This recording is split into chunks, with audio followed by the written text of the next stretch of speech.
नहमदुहु व नसल्ली अला रसूलिहिल करीम अम्मा बाद फ़ाऊज़ु बिल्लाहि मिनश शैतानिर रजीम बिस्मिल्लाहिर रहमानिर रहीम। अस्सलामु अलैकुम व रहमतुल्लाहि व बरकातुहू। सुनिए सुनो ताहिरा से आज हम सिर्फ अल्फाज नहीं सुनेंगे बल्कि उस कलाम की सदा को सुनेंगे जिसने मुर्दा दिलों को ज़िंदगी, बेचैन रूहों को सुकून और भटके हुए काफिलों को मंजिल अता की। आइए मारुफुल कुरान के साथ अल्लाह ताला के कलाम को समझने, महसूस करने और अपनी ज़िंदगी का हिस्सा बनाने के इस बाबरकत सफ़र का आगाज़ करते हैं। मुकदमा पढ़ने के बाद हम आज वही और उसकी हकीकत को पढ़ेंगे। तो शुरू करते हैं। बिस्मिल्लाहिर्रहमानिर्रहीम। अल्हम्दुलिल्लाहि वकफ़ा वस्सलामुन अला इबादिहिल्लज़ीना इस्तफ़ा। वही और उसकी हकीकत। कुरान करीम चूँकि सरवर कायनात हज़रत मोहम्मद मुस्तफ़ा सल्लल्लाहु अलैहि वसल्लम पर वही के ज़रिए नाज़िल किया गया है, इसलिए सबसे पहले वही के बारे में चंद ज़रूरी बातें समझ लेनी चाहिए। वही की ज़रूरत। हर मुसलमान जानता है कि अल्लाह ताला ने इंसान को इस दुनिया में आजमाइश के लिए भेजा है और उसके ज़िम्मा कुछ फ़राइज़ आयद करके पूरी कायनात को उसकी खिदमत में लगा दिया है।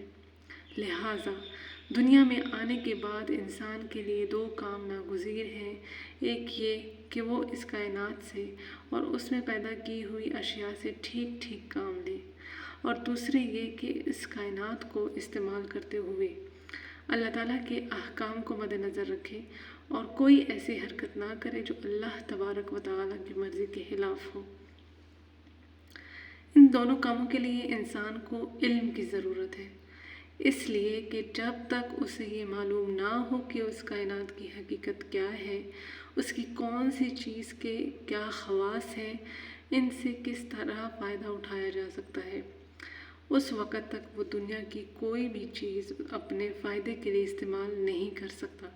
नेज़ जब तक ये उसे मालूम ना हो कि अल्लाह ताला की मर्ज़ी क्या है, वो कौन से कामों को पसंद और किन कामों को नापसंद फरमाता है, उस वक़्त तक उसके लिए अल्लाह ताला की मर्ज़ी के मुताबिक ज़िंदगी गुजारना मुमकिन नहीं। चुनांचे अल्लाह ताला ने इंसान को पैदा करने के साथ साथ तीन चीज़ें ऐसी पैदा की हैं कि जिनके ज़रिए उसे मज़कूरा बातों का इल्म हासिल होता है। एक, इंसान के हवास यानी आँख, कान, मुँह और हाथ पाँव। दूसरे, अक़ल, और तीसरे वही। चुनांचे इंसान को बहुत सी बातें अपने हवास के ज़रिए मालूम हो जाती हैं, बहुत सी अक़ल के ज़रिए, और जो बातें इन दोनों ज़राए से मालूम नहीं हो सकती उनका इल्म वही के ज़रिए अता किया जाता है। इल्म के इन तीनों ज़राए में तरतीब कुछ ऐसी है कि हर एक की एक ख़ास हद और मख़सूस दायराकार है जिसके आगे वो काम नहीं देता। चुनांचे जो चीज़ें इंसान को अपने हवास से मालूम हो जाती हैं उनका इल्म नरी अक़ल से नहीं हो सकता। मसलन एक दीवार को आँख से देखकर आपको ये इल्म हो जाता है कि इसका रंग सफ़ेद है, लेकिन अगर आप अपनी आँख को बंद करके सिर्फ अक़ल की मदद से इस दीवार का रंग मालूम करना चाहें तो ये नामुमकिन है। इस तरह जिन चीज़ों का इल्म अक़ल के ज़रिए हासिल होता है वो सिर्फ हवास से मालूम नहीं हो सकती। मसलन आप आँखों से देखकर या हाथों से छूकर ये पता नहीं लगा सकते कि इस दीवार को किसी इंसान ने बनाया है, बल्कि इस नतीजे तक पहुँचने के लिए अक़ल की ज़रूरत है।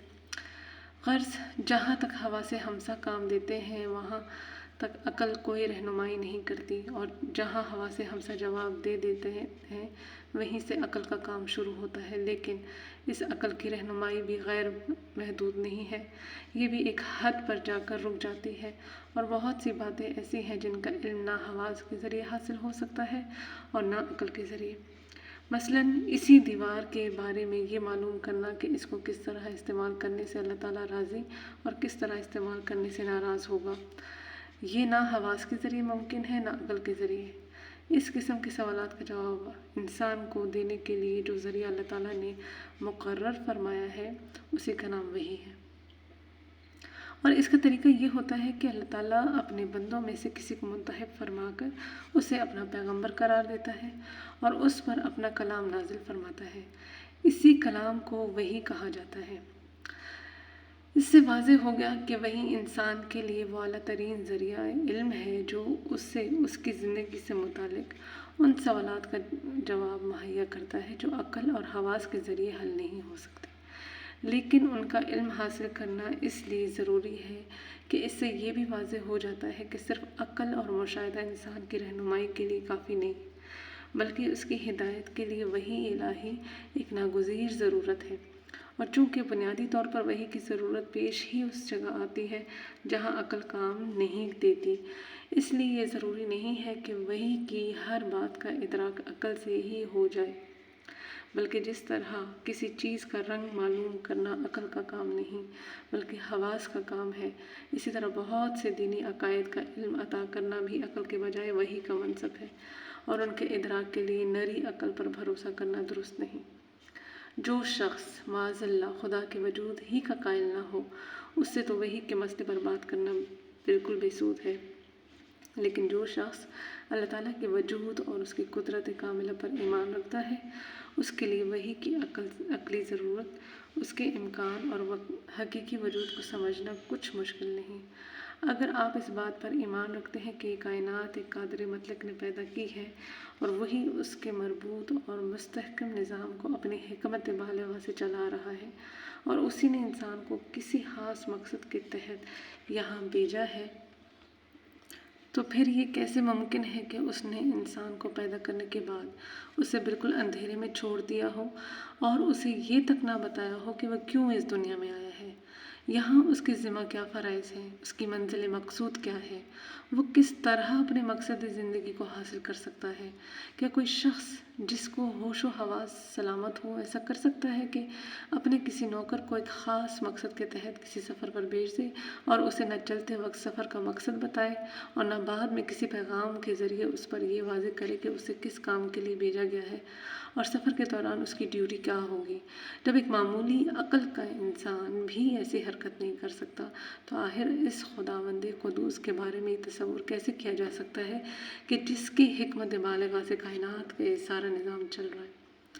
یہ آخر کیسے ممکن ہے کہ جس ذات نے چاند، سورج، آسمان، زمین، ستاروں اور سیاروں کا ایسا مخیر العقول نظام پیدا کیا ہو، وہ اپنے بندوں تک پیغام رسانی کا کوئی ایسا انتظام بھی نہ کر سکے جس کے ذریعے انسانوں کو ان کے مقصد زندگی سے متعلق ہدایات دی جا سکے؟ اگر اللہ تعالیٰ کی حکمت بالغہ پر ایمان ہے تو پھر یہ بھی ماننا پڑے گا کہ اس نے اپنے بندوں کو اندھیرے میں نہیں چھوڑا، بلکہ ان کی رہنمائی کے لیے کوئی باقاعدہ نظام ضرور بنایا ہے، بس رہنمائی کے اسی باقاعدہ نظام کا نام وحی رسالت ہے۔ اس سے صاف واضح ہو جاتا ہے کہ وحی محض ایک دینی اعتقاد ہی نہیں بلکہ ایک عقلی ضرورت ہے، جس کا انکار در حقیقت اللہ تعالیٰ کی حکمت بالغہ کا انکار ہے۔ قرآن کا ہر لفظ ایک پیغام ہے، ہر آیت ایک روشنی اور ہر سبق زندگی بدلنے کی دعوت ہے۔ اگر آج کی اس محفل قرآن سے آپ کے دل کو سکون ملا تو اس نور کو دوسروں تک بھی پہنچائیے۔ انشاءاللہ اگلی نشست میں معارف القرآن کا ایک اور خوبصورت باب آپ کے ساتھ پڑھیں گے۔ تب تک دعا ہے کہ اللہ رب العزت مجھے اور آپ کو اپنے قرآن مجید کے ساتھ وابستہ رکھے۔ السلام علیکم ورحمۃ اللہ وبرکاتہ۔